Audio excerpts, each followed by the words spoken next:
దుర్మార్గంతో నీచంతో ఎంతకైనా దిగజారి తెలుగుదేశం పార్టీ జనసేన పార్టీలు తమ అభ్యర్థిని గెలుచుకునేటువంటి ప్రయత్నం చేసింది.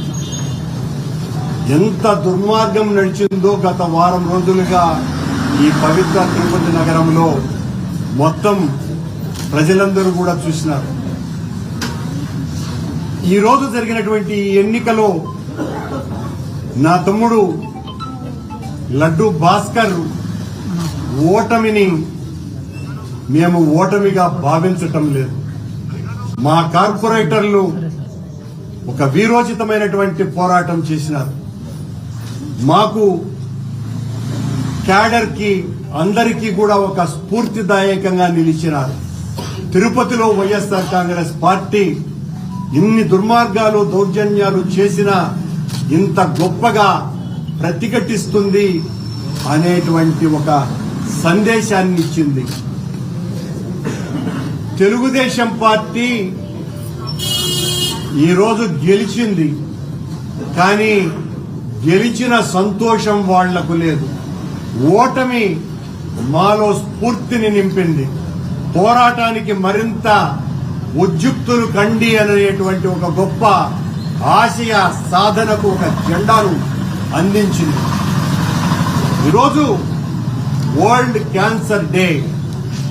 ఈ వరల్డ్ క్యాన్సర్ డే సందర్భంగా ఆ క్యాన్సర్ కంటే కూడా దుర్మార్గమైనటువంటిది తెలుగుదేశం పార్టీ జనసేన బీజేపీల కూటమినని ఈ క్యాన్సర్ డే రోజునే తిరుపతిలో నగ్నంగా ఈరోజు ప్రజలకందరికీ కూడా చూపించింది ఆ కూటమి. క్యాన్సర్ కంటే చాలా ప్రమాదం. మేము ఈ ప్రమాదకరమైనటువంటి జబ్బు నుంచి పరిరక్షించుకోండి అన్నట్టుగా వాళ్ళు చేసినటువంటి దుర్మార్గాలు అన్నీ ఇన్ని కావు. మేము స్పష్టంగా చెప్తూనే ఉన్నాం. మా కార్పొరేటర్ల మీద దాడి, మా కార్పొరేటర్లను కొడుతున్నారు, మా కార్పొరేటర్లను చంపుతామని బెదిరించారు, మా కార్పొరేటర్లను అనరానటువంటి మాటలు అన్నారు, మా కార్పొరేటర్లు నా సోదరిమణులైనటువంటి వాళ్ళందరి మీద అసభ్యకరమైనటువంటి పదజాలంతో దూషించినారు. అయినా కూడా అందరూ కూడా చాలా మెజారిటీ గట్టిగా నిలబడ్డారు. నిన్న నా ఇంటి నుంచి ఓటుకు వెళ్లటానికి పోతున్నటువంటి పోలింగ్ బూత్కు పోతున్నటువంటి మా కార్పొరేటర్లని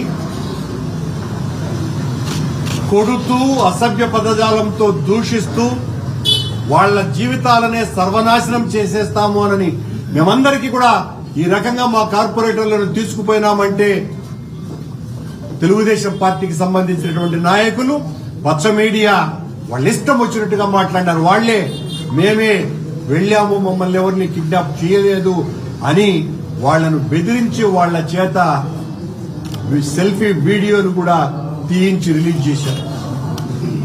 వాళ్ల బెదిరింపులకు, వాళ్ల ఒత్తిళ్లకు చంపుతాము, మీ ఆస్తులు నాశనం చేస్తాము అని వాళ్ల జీవితాలనే ఇక లేవు అన్నంతగా భయపెట్టి వాళ్ల చేత బలవంతంగా ఓట్లు వేయించుకుని గెలిచినటువంటి కూటమిలో 5 నిమిషాలు కూడా ఆ పారాయణ కూడా ఆగకముందే ఓటు నుంచి పరిగెత్తుకుంటా వచ్చి అన్నా మేం తప్పు చేశాం, అన్నా మేం పాపం చేశాం, మమ్మల్ని ఈ రకంగా చంపేస్తామని బెదిరించినారు, మేము పడ్డటువంటి కష్టాలు అన్నీ ఇన్ని కావు, మమ్మల్ని విపరీతంగా కొట్టారు, మిమ్మల్ని మేము విడిపోం, జగన్మోహన్ రెడ్డి గారి నాయకత్వంలో పనిచేయాలన్నదే మా తపన అని బాధపడుతూ 4 కార్పొరేటర్లు వెంటనే 10 నిమిషాల వ్యవధి కూడా లేకుండానే 4 కార్పొరేటర్లు వచ్చారు. ఇదే సాక్ష్యం. ఇంతకంటే ఉదాహరణ ఇదిగో Anish royal, doctor Anish royal, Mohan Yadav, Anil, Amarnath Reddy, ఈ 4గురినే కిడ్నాప్ చేసింది. ఈ 4గురినే వాళ్ళు నిన్న సెల్ఫీ వీడియోలు విడుదల చేయించింది ఆ శ్రీధర్ వర్మ అనేటువంటి వ్యక్తి ద్వారా. వీళ్లనే కొట్టింది, వీళ్ల చేతనే ఓట్లు అక్రమంగా వేయించుకున్నది, వీళ్ల చేతనే కాదు సుమా, కూర్చోండి, వీళ్ల చేతనే కాదు సుమా, ఇంకా మా శేఖర్ రెడ్డి దగ్గర నుంచి చాలా మంది ఆస్తుల్ని ధ్వంసం చేసి ఓట్లు వేయించుకున్నారు చంపుతామని. వాళ్ళ దగ్గర నుంచి కూడా మాకు ఫోన్లు వస్తున్నాయి, మేము తప్పు చేశామన్నానని. ఇది పరిస్థితి. ఓ కూటమి నీచపు నికృష్టపు రాజకీయాలు చేసేటువంటి నేతలారా, మీ డొల్లతనం ఏంది అన్నది ఇంత స్పష్టంగా తెలిసిపోయింది. ఇంత నీచ రాజకీయాలు చేయటం కంటే అసలు రాజకీయాల నుంచి మీలాంటి వాళ్ళు విరమించుకోవటం మేలు.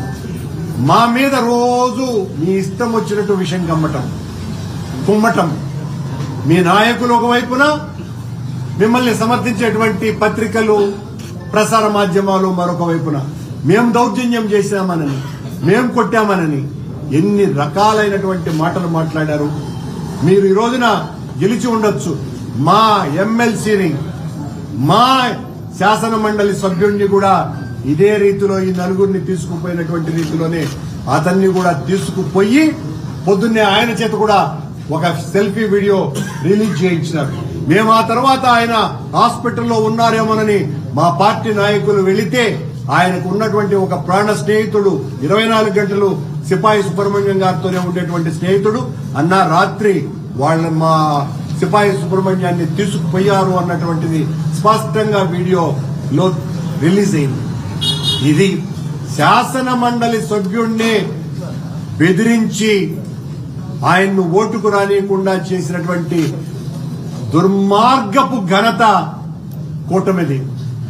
మీరు గెలిస్తే మీ ఆనందం లేదు మీకు. ఎందువల్లంటే ఇక నుంచి మరింతగా మేం మీ అక్రమాల మీద పోరాడుతాం, ధ్వజమెత్తుతాం, భయపడం. మీరు ఊరికనే రేపు ఈ గెలుపుతో మా మేరమ్మ లాంటి సౌమ్యరాలు రాష్ట్రంలో కాగడా పెట్టి వెతికినా కూడా దొరకదు. అలాంటి మేరమ్మను దించడానికి కూడా వేసినటువంటి కుట్రే ఈ డిప్యూటీ మేయర్ ఎన్నిక. ఆవిడ్ని దించాలని వెంటనే ప్రయత్నాలు చేస్తున్నారు. మరింత పోరాటాలు చేస్తాం. మీ అక్రమాలను, అవినీతిని, దుర్మార్గాలని, దౌర్జన్యాలని ఎండ కడుతూనే ఉంటామని, ఈ అక్రమంగా గెలిచినటువంటి గెలుపును మేం కాదు ప్రజలందరూ కూడా అని కూటమి నేతల మీద ఊస్తున్నారు అని తెలియజేస్తున్నారు.